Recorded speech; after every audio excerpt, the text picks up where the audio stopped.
नमस्कार, मैं हूं अंकुर और आप देख रहे हैं सत्य हिंदी का न्यूज बुलेटिन। एक नजर अब तक की सुर्खियों पर। वेस्टर्न मीडिया की रिपोर्ट के अनुसार ईरान अब इजरायल पर हमला करने जा रहा है। हमास के राजनीतिक चीफ इस्माइल हानिया की हत्या के बाद से ईरान बदला लेने की फिराक में है। मीडिया रिपोर्ट्स कह रहे हैं कि ईरान 24 घंटे के अंदर इजरायल पर अब हमला कर सकता है। अमेरिकी मीडिया फॉक्स न्यूज ने भी 24 घंटे में आशंका जताई है, तो अमेरिकी सरकार ने भी आशंका जता दी है। अमेरिका की राष्ट्रीय सुरक्षा परिषद के प्रवक्ता जॉन किर्बी ने कहा है कि ईरान इस सप्ताह की शुरुआत में इजरायल पर बड़े हमले कर सकता है। उन्होंने कहा कि हमें बड़े पैमाने पर होने वाले हमलों के लिए तैयार रहना होगा। इसके साथ ही रिपोर्ट्स हैं कि अमेरिका ने एयरक्राफ्ट और सबमरीन भूमध्य सागर की ओर रवाना कर दिए हैं। ब्रिटेन के पीएम सर कीर स्टारमर ने ईरान के हमले की आशंका के चलते अपनी पारिवारिक छुट्टियां कैंसिल कर दी हैं। वो छुट्टियों पर नहीं गए हैं। उनके प्रवक्ता ने कहा कि प्रधानमंत्री इसमें अकेले नहीं हैं। कई लोगों की छुट्टियां रद्द कर दी गई हैं ताकि ये सुनिश्चित किया जा सके कि वो अव्यवस्था पर बोल सकें। इसके साथ ही प्रधानमंत्री ने शाम को ईरानी राष्ट्रपति मसूद पेजेश्कियान से बात की और उनसे इजरायल पर हमला करने से बचने का आग्रह किया।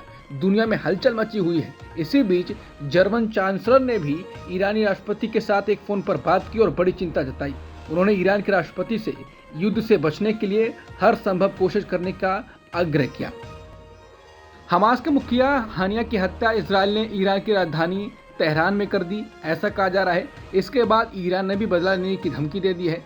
अपने सहयोगी इजरायल को ऐसी धमकी मिलते देख अमेरिका उसके बचाव में अपने अरब साझेदारों से फिर से समर्थन की उम्मीद कर रहा है।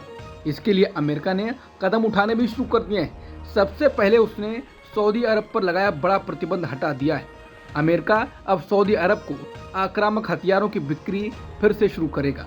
बता दें, ये बैन यमन के साथ चल रहे सऊदी अरब के युद्ध में मानवाधिकारों पर चिंता जताते हुए अमेरिका ने लगाया था, लेकिन अब अमेरिका ने गजा युद्ध को सुलझाने में सऊदी की भूमिकाओं को देखते हुए उसे बड़ी राहत दी है।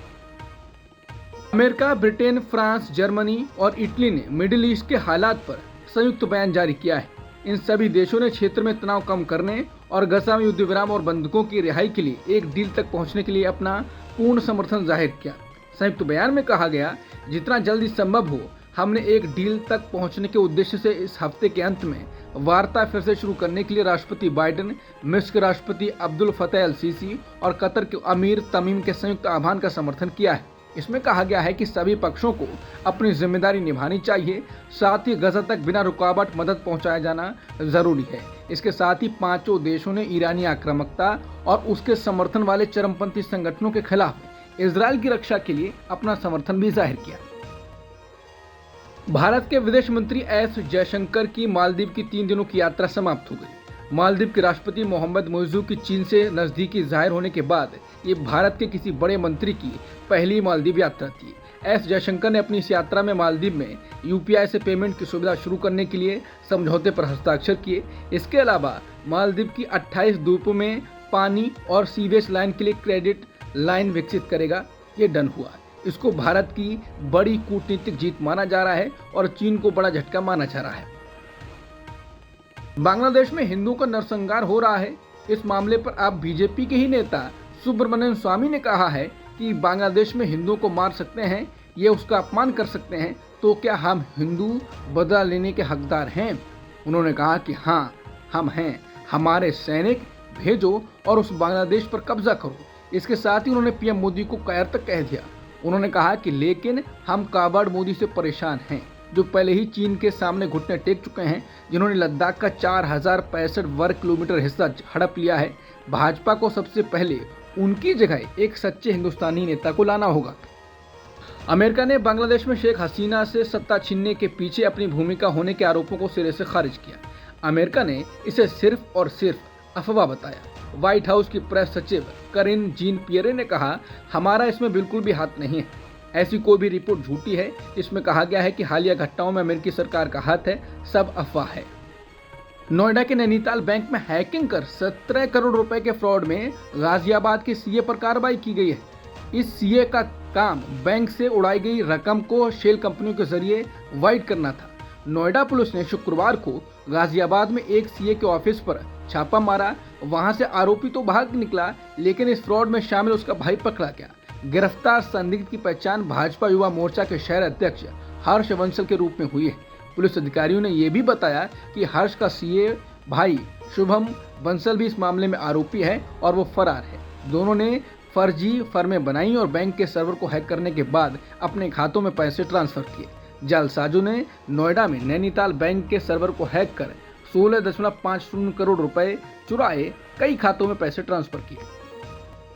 बिहार की 4 विधानसभा सीटों पर उपचुनाव होना है। इसको लेकर बिहार में सियासी खेल शुरू हो गया है।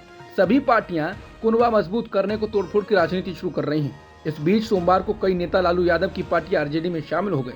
बताया गया कि बीजेपी, जेडीयू और बीएसपी के नेता आरजेडी में शामिल हो गए। पार्टी के प्रदेश अध्यक्ष जगदानंद सिंह ने सभी नेताओं को सदस्यता दिलाई। प्रदेश प्रवक्ता एजाज अहमद ने इस बात की जानकारी दी। कोलकाता के आरजी कर मेडिकल कॉलेज और हॉस्पिटल में 9 अगस्त को एक पीजी ट्रेनी महिला डॉक्टर की रेप के बाद हत्या कर दी गई थी। इस घटना के खिलाफ देश भर के डॉक्टर हड़ताल कर रहे हैं। आम लोग इलाज के लिए आरजी कर मेडिकल कॉलेज और हॉस्पिटल पहुंचे। ये वही अस्पताल है जहां घटना हुई थी। एएनआई से बातचीत में लोगों ने कहा कि वो 2 घंटे से इंतजार कर रहे हैं, नहीं पता कि अस्पताल खोला है या बंद। अमेरिका के पूर्व राष्ट्रपति और रिपब्लिकन उम्मीदवार Donald Trump social media platform x पर लौट आए हैं। उन्होंने एक्स प्लेटफॉर्म के मालिक एलन मस्क को लाइव इंटरव्यू दिया। ये इंटरव्यू तय वक्त से थोड़ी देर पर शुरू हुआ। इसके लिए मस्क ने साइबर हमले को जिम्मेदार ठहराया। उन्होंने इसे अनौपचारिक इंटरव्यू बताया जो खुले दिमाग वाले स्वतंत्र मतदाताओं की मदद करेगा। एलन ने बातचीत की शुरुआत ट्रंप की हत्या की कोशिश वाली घटना से की। अपने अनुभव के बारे में विस्तार से बात करने से पहले ट्रंप हंसने लगे। उन्होंने कहा, यह सुखद तो बिल्कुल नहीं था। एलन मस्क को दिए इंटरव्यू में ट्रंप ने तमाम मुद्दों पर बात की। वो डेमोक्रेटिक पार्टी के राष्ट्रपति पद के उम्मीदवार और उपराष्ट्रपति कमला हैरिस पर भी बोले। उन्होंने कहा कि हैरिस ने डेमोक्रेटिक पार्टी की राष्ट्रपति उम्मीदवार बनने के बाद से ऐसे इंटरव्यू नहीं दिए जैसे वो अभी दे रहे हैं। इसके साथ ही उन्होंने पुतिन का जिक्र करते हुए कहा कि अगर बाइडेन ना होते तो रूस यूक्रेन पर हमला न करता। अब तक की सुर्खियों में इतना ही। बाकी खबरों के लिए बने रहिए सत्यहिंदी.com के साथ।